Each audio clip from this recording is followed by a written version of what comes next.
워치만니의 간증 제1차 간증 1936년 10월 18일 바울이 말하였다. 말을 적게 하든 많이 하든 왕뿐만 아니라 오늘 나의 말을 듣는 사람들도 이렇게 결박을 당한 것 말고는 모두 나와 같은 사람이 되기를 하나님께 구합니다. 사도행전 26장 29절. 그러나 나를 모태에서부터 따로 분별하시고 그분의 은혜로 나를 부르신 하나님께서 갈라디아서 1장 15절. 출생 전에 이미 바쳐짐. 나의 출생은 어떤 면으로는 기도의 응답을 받은 하나의 증거라고 말할 수 있다. 중국 민간에는 남자를 중시하고 여자를 경시하는 풍속이 있었는데 우리 어머니는 이미 2딸을 낳고서 6딸을 계속 낳은 나의 고모와 같이 될까 매우 두려워했다. 그분은 그때 기도를 어떻게 해야 하는지를 몰랐지만 주님께 간단한 몇 마디로 만일 당신이 내게 아들을 주신다면 나는 이 아들을 당신께 바치겠습니다. 라고 기도했다. 주님은 그 기도에 응답하시어 얼마 안 가서 나를 낳게 하셨다. 후에 내 아버지께서 이 일을 내게 알려주심으로써 나는 출생 전에 이미 바쳐진 사람이라는 것을 알게 되었다. 구원받고 동시에 부르심 받음. 1920년 내가 17세였을 때 나는 구원을 받았다. 많은 사람들에게 있어서 그들이 주님을 믿는 것은 구원을 받아 죄를 벗어나는 것까지를 말한다. 그러나 내 경우에 있어서는 그의 종이 되어 그를 섬기라는 주의 부르심에 응답해야 하는 문제가 있었다. 나는 이것에 대한 대가가 너무도 큰 것임을 잘 알았으므로 속에 갈등이 있었다. 그러나 주님은 나를 그냥 지나치시지 않았고 갈등은 계속되었다. 나는 내가 구원을 받은 것이 양면적이라는 것. 한 면은 그리스도를 나의 구주로 영접하는 것이요. 또 한 면은 그를 내 주인으로 영접하여 섬겨야 하는 것임을 알았다. 그해 4월 29일 밤, 나 혼자 방 안에 있었을 때 나는 주님을 영접해야 하느냐, 영접하지 말아야 하느냐의 결정을 내릴 수가 없었다. 처음에 나는 달게 받아들이지 못했다. 그러나 다시 한번 기도할 때 너무도 큰 나의 죄를 발견하게 되었고 오직 주 예수만이 나를 구원할 수 있다는 것을 보았다. 나는 그때 주님께서 십자가 위에서 못 박힌 2 손을 내밀어 날 맞으며 나는 여기에서 내가 날 영접하기를 기다리고 있다. 고 말씀하시는 것을 보았다. 이 사랑이 마침내 나를 정복했다. 이전에 나는 다른 사람이 예수 믿는 것을 비웃었으나 그날 저녁 나는 십자가에서 피 흘려 죽은 주님의 사랑을 체험하고 눈물로 죄를 자복하며 주께 사해 주기를 구하며 주님을 영접했다. 또한 이 큰 사랑으로 인하여 나는 내 일생 동안 그를 섬기기를 원하게 되었다. 기도한 후 나는 전에는 맛보지 못한 기쁨과 평강을 맛보게 되었다. 그때 방 안에는 빛이 충만한 것 같았다. 나는 주님께 말했다. 아, 주여, 당신은 나를 은혜로 대하셨습니다. 커다란 변화.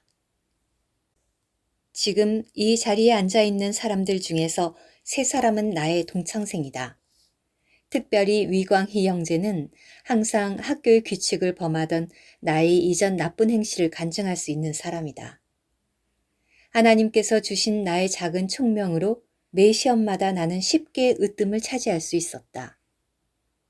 나의 문장은 항상 모범으로 뽑혀서 게시판에 붙여져 있었다. 이러므로 나는 교만하고 스스로를 높이는 사람이 되었다. 나는 나의 판단을 절대적인 것으로 믿었고 청년들이 품는 야망을 갖고 있었으며 장래에 대한 원대한 계획을 세우고 있었다. 그때 나는 노력하기만 하면 내가 원하는 목적을 무엇이든지 다 이룰 수 있다고 생각했다. 그러나 그날 밤부터 모든 것에 큰 변화가 일어났다. 10여 년간의 계획이 다 물거품이 되고 말았다. 모든 영웅심과 큰 뜻이 점점 사라져 결국은 깨끗이 없어졌다. 반대로 하나님께서 나를 부르신 그 부르심은 갈수록 분명해졌다. 나는 나의 일생이 장래 어떻게 되리라는 것을 알게 되었다. 나는 주님께서 나를 이끄시어 구원을 받게 할 뿐 아니라 한층 더 나아가 그분의 영광을 위하여 그분께 다다르게 하셨음을 알았다. 하나님은 나를 부르시어 내가 그분의 종이 되어 그분을 섬기고 그분과 동역하도록 하신 것이다. 전에 나는 전도하는 일을 업신여겼다. 특별히 전도인들에 대해서는 많은 전도인들 보기를 외국 사람이나 따라다니는 일종의 직업인에 불과한 것을 보고 그들을 낮게 여기고 있었다. 과거에 나는 내가 이렇게 멸시하던 전도인이 되리라는 생각은 한 번도 한 적이 없었다. 그러나 이제 나는 내가 가장 하류의 것으로 여기던 그 일을 전적으로 하게 된 것이다. 생활에 실제가 없었음. 주님을 섬기기 위해서 나는 학교를 떠나 상해에 가서 여자도 자매가 경영하는 성경학원에 들어갔다. 얼마 후 그분은 내게 그 학원을 떠나달라고 말했다. 내가 군것질을 잘하고 아름다운 옷을 즐기고 아침에는 항상 늦게 일어났으므로 나에게 집으로 돌아가라고 한 것이다. 이 일은 주님을 섬기려는 내 마음에 엄중한 타격이 되었다. 나는 내 생명은 큰 변화를 받았으나 내 생활에는 실제가 없으며 고쳐야 할 점이 너무나도 많다는 것을 그제야 비로소 알게 되었다. 나는 하나님을 섬기려면 먼저 충분한 준비가 필요함을 알았다. 나는 학교로 다시 돌아가서 계속 공부하기로 결정했다. 사역의 능력이 없었음. 학교에서 동급생들이 소설을 읽을 때 나는 한쪽에서 성경을 읽었다. 나의 동급생들은 내게 많은 변화가 있음을 인정했다. 그러나 나의 옛 성질은 여전히 남아 있었기 때문에 나의 간증은 그리 강할 수가 없었다. 내가 기억하기에 그때 내가 위 형제에게도 간증했으나 그는 듣지 않았다.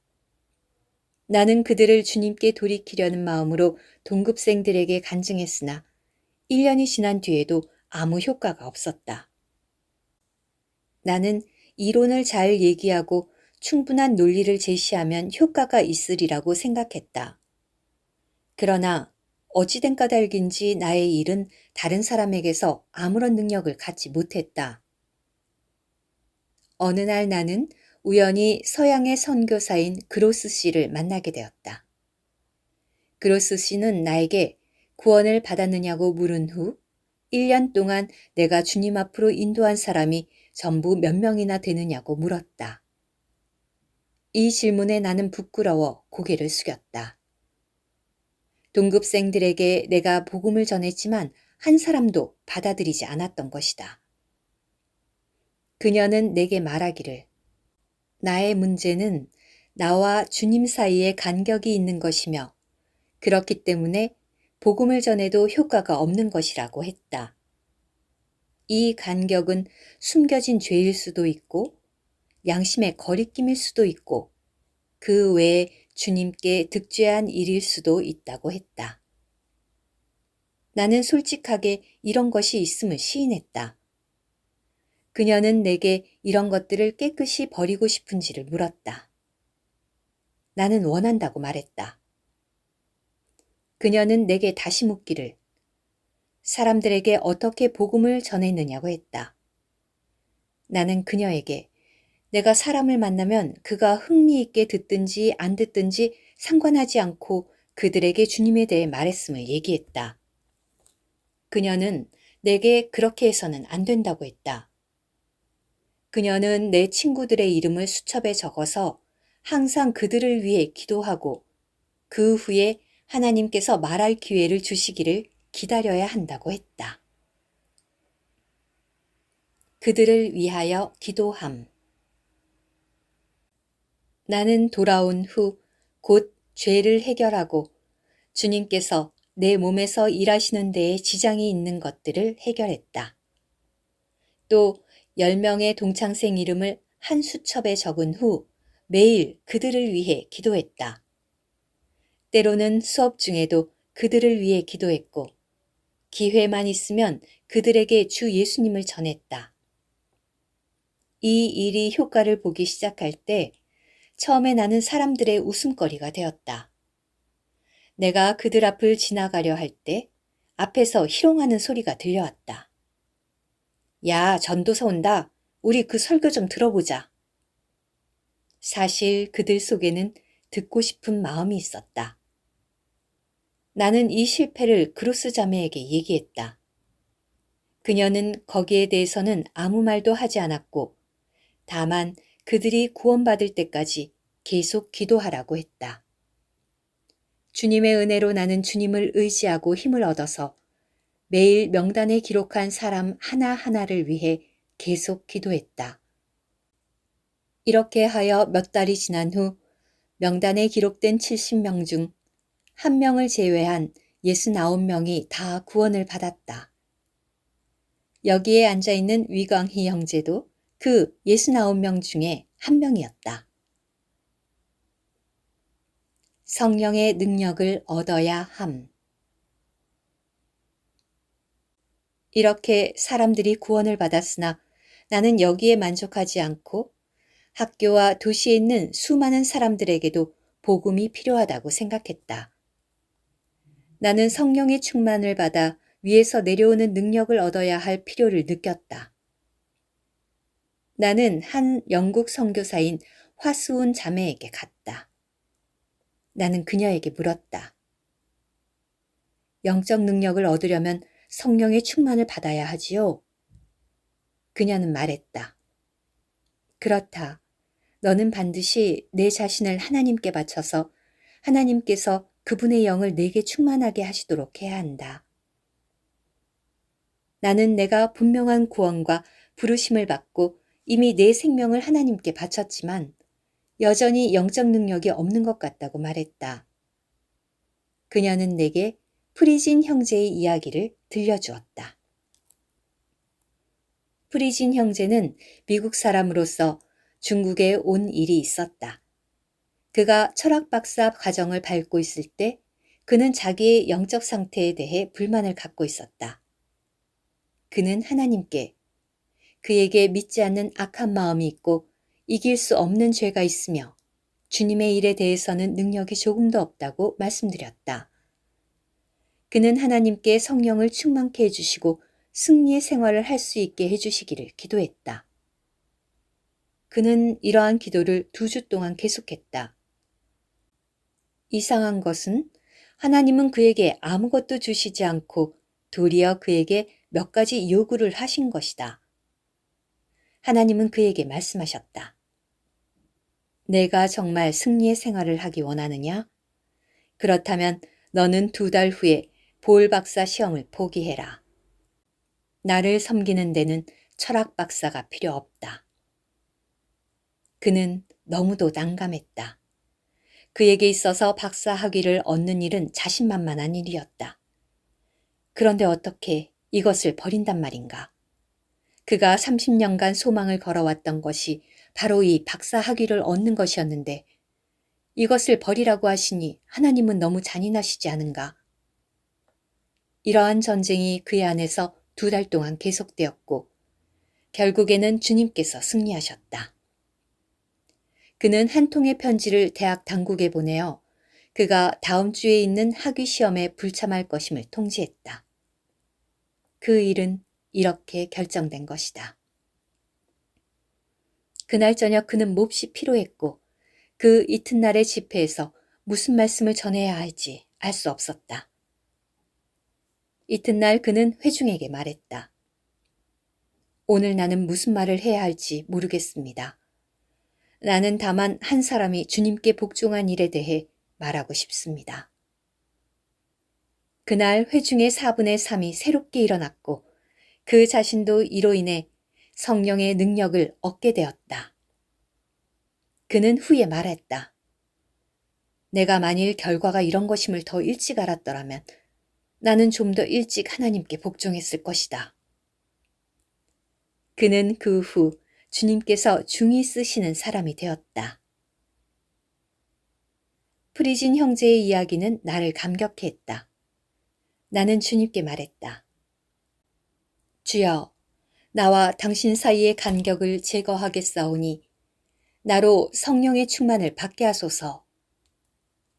이리하여 1920년부터 1922년까지 나는 300여 명에게 사과하고 그들에게 용서를 빌었다. 그러나 내 느낌에서는 여전히 하나님과 나 사이에 간격이 남아 있었다. 나는 다시 일하려 노력했으나 위로부터 내려오는 능력은 없었고 사역의 효과도 별로 없었다. 마음을 다하여 그분을 사랑해야 함.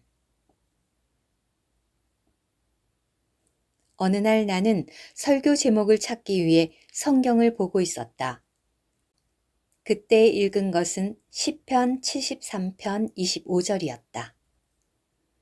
하늘에서는 주 외에 누가 내게 있으리요. 땅에서는 주밖에 나의 사모할 자 없나이다. 나는 내 자신에게 말했다. 시편 기자는 이렇게 말할 수 있었지만 나는 할 수 없다. 내가 할 수 없는 원인은 바로 그때 내가 지금 내 아내 된 여자를 사랑하는 데 있었다. 내가 그녀에게 주님에 대해 얘기할 때마다 내게 돌아온 답은 웃음뿐이었다. 이것은 10년 전의 일이었다. 그 당시 그녀는 그리스도인이 아니었다. 그러나 나는 오늘 많은 청년들이 그러하듯 그녀를 열렬히 사랑했다. 내 느낌에는 그녀를 향한 내 마음이 너무 열렬하기 때문에 나와 주님 사이에 다툼이 있는 것으로 느껴졌다. 나는 그녀를 버릴 수 없었다. 그녀는 내 마음 안에서 너무도 중요한 위치를 차지하고 있었다. 나는 하나님께 이 일에 대해서만은 간섭하지 말아달라고 했다.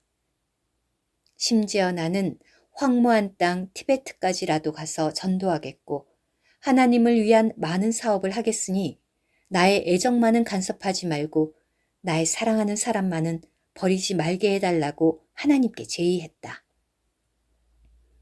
그러나 하나님은 일단 이 일을 제기하신 후에는 돌이키지 않으셨다. 주님은 나에게 그 사랑을 버리고 마음을 다하여 주님을 사랑하라고 하시는 것이었다. 나는 공부에도 흥미가 없었고 기도도 잘 할 수 없었다. 나는 계속 성령의 충만을 받기 원했지만 시편의 그 말은 감히 할 수 없었다. 어느 날 나는 마침내 하나님께 말했다. 주여, 나는 그녀와의 관계를 포기하겠습니다. 이때 나는 전에 누리지 못했던 큰 기쁨을 누리게 되었다. 구원받았을 때 나는 죄짐을 벗어났다. 나는 나와 하나님 사이에 있는 장애물을 해결하고 완전히 깨끗이 하여 내 무거운 짐을 벗어버렸다. 나는 분명히 기억한다. 그날 나는 아름다운 옷을 벗어버리고 평범한 옷으로 갈아입은 후 부엌에 들어가 풀을 쏘아서 전도지와 함께 가지고 나가 한 장 한 장 붙이기도 하고 지나가는 사람에게 나누어 주기도 했다. 과거에는 복주에서 이런 일을 한 사람이 없었다. 1922년 2학기 때 나는 매일 수첩에 적힌 동창생들을 위해 기도했고 그 중에 많은 사람들이 구원을 받았다. 구원받은 사람들이 갈수록 많아졌기 때문에 다음 해부터 우리는 그 많은 사람들을 받아들여 집회하기 위해 좀 더 큰 장소를 빌려야 했다. 내가 기억하기로는 그때 수첩에 기록된 사람 중에서 한 사람을 제외하고는 다 구원을 받았다. 가장 귀한 공과를 배움. 그때 우리에게는 7명의 동역자가 있어서 매주 금요일에 같이 모였다. 그러나 그 시간의 대부분을 나와 인도하는 한 형제와의 변론으로 다 소비했다. 이 형제는 나보다 5살 위였다. 청년이었던 우리들은 모두 각자의 의견을 내세우며 상대방의 생각을 비판했다. 때로 나는 혈기도 냈다. 그러나 내 자신의 잘못은 인정하지 않았다. 그때 나는 토요일마다 화수은 자매에게 가서 그녀에게 그 형제의 태도에 대해 호소하고 우리 가운데 있는 분쟁을 화해시켜주며 그 형제의 잘못을 고쳐달라고 했다. 화수은 자매는 나를 꾸짖으며 성경에서 젊은이는 나이 많은 자에게 순종하라고 했으니 너는 그에게 순종해야 마땅하다 라고 말하는 것이었다. 나는 이 말에 복종하지 않고 나 자신을 변명했다. 나는 그렇게 할 수 없습니다. 그리스도인에게도 살인은 있는 게 아닙니까? 그녀는 이유 불문하고 성경에서 어떻게 말했는지를 봐라. 성경에서 젊은이는 마땅히 나이 많은 자에게 순종해야 된다고 했다. 고 말했다. 금요일 오후에 논쟁을 벌이고 나서 나는 밤에 잠을 잘 수 없었고 때로 울기까지 했다. 토요일에는 화수은 자매에게 가서 호소하며 그녀에게 나의 억울함을 풀어달라고 했다. 그러나 그녀의 답변을 듣고 집에 돌아오면서 나는 또다시 울었다. 나는 내가 그 형제보다 일찍 태어났더라면 순종해야 할 사람은 내가 아닌 그 형제였을 것을 하면서 내가 그 형제보다 일찍 태어나지 못한 것을 원망하였다. 언젠가 나는 그 변론 중에서 나의 의견이 너무도 옳은 것임을 느끼고 그녀에게 내가 어떻게 옳고 그 형제가 어떻게 틀렸는가를 설명했다. 나는 이번에는 틀림없이 내가 이긴 것으로 인정받으리라고 생각했다. 그러나 그녀는 이렇게 말했다. 그 형제의 옳고 그른 것이 문제가 아니다. 지금 내 앞에서 형제를 송사하는 내가 십자가를 지는 사람이냐? 내가 어린 양과 같은 사람이냐? 내가 한번 말해봐라. 그녀의 이 몇 마디에 나는 참으로 부끄러움을 느꼈다. 나는 그것을 영원히 잊지 못할 것이다. 그때 내 말과 태도는 정말 십자가를 지는 사람의 그것이 아니었고 어린 양과 같지 않은 것이었다. 나는 그 1년 동안 내 일생 중에서 가장 귀한 공과를 배운 것이다. 나는 원래 머릿속에 영적 구상이 가득했다. 그러나 하나님은 여러 가지 환경을 통하여 나를 영적 실제에 들어가게 했고 십자가의 의의가 무엇인지를 깨닫게 하셨다. 1936년 오늘 내게는 50여 명의 동역자가 있다. 그때 순종하는 공과를 배우지 못했다면 나는 오늘 그 어떤 사람과도 함께 일할 수 없었을 것이다. 하나님께 찬미를 드린다. 그분은 내가 성령의 제안을 받도록 하기 위하여 나를 그러한 환경 가운데 넣으셨다. 그 18개월 동안 나는 내 자신을 제시할 기회를 갖지 못했고 다만 울며 고통을 참아야 했다. 만일 그렇지 않았다면 나는 나라는 어려움을 해결할 수 없었을 것이다. 하나님은 내 성격의 모난 것을 깎아내시어 이제 내가 젊은 동역자들에게 온유하고 겸손하고 화평한 영으로 하나님을 섬겨야 한다고 말할 수 있게 하셨다. 십자가를 지지 않으면 그들이 한 일, 열성, 목적과 능력이 모두 별 가치가 없는 것이다. 이 길을 걸어오면서 나는 나의 단점과 내 모든 것이 다 하나님의 손 안에 있음을 인정하지 않을 수 없었다. 문제는 옳고 그름에 있는 것이 아니라 내가 십자가를 지는 사람이냐 아니냐에 있다. 교회 안에서는 옳은 것도 그른 것도 다 가치가 없는 것이다. 중요한 것은 십자가를 지닌 것이요 부서지는 것이다. 이렇게 할 때 비로소 하나님의 생명을 나타낼 수 있고 그분의 뜻을 이룰 수 있다. 십자가의 길, 열매 맺는 길. 워치만 니. 생명을 측량하는 원칙은 얻는 것에 있지 않고 잃어버리는 것에 있네. 포도주를 얼마나 마셨는가에 있지 않고 얼마나 부었는가에 있네. 사람의 가장 큰 능력은 사랑으로 인해 버리는 것에 있으니 고난을 가장 많이 받은 그가 사람들에게 줄 것이 가장 많다네. 가장 자신을 엄히 다루는 그가 가장 쉽게 하나님의 택함을 받네. 가장 심하게 자아의 상처를 준 그가 가장 남의 눈물을 잘 닦아주네. 손실과 박탈당함에 익숙치 않은 그는 소리나는 구리와 울리는 꽹과리일 뿐 자신을 구원하는 그는 지고한 즐거움을 얻지 못하네.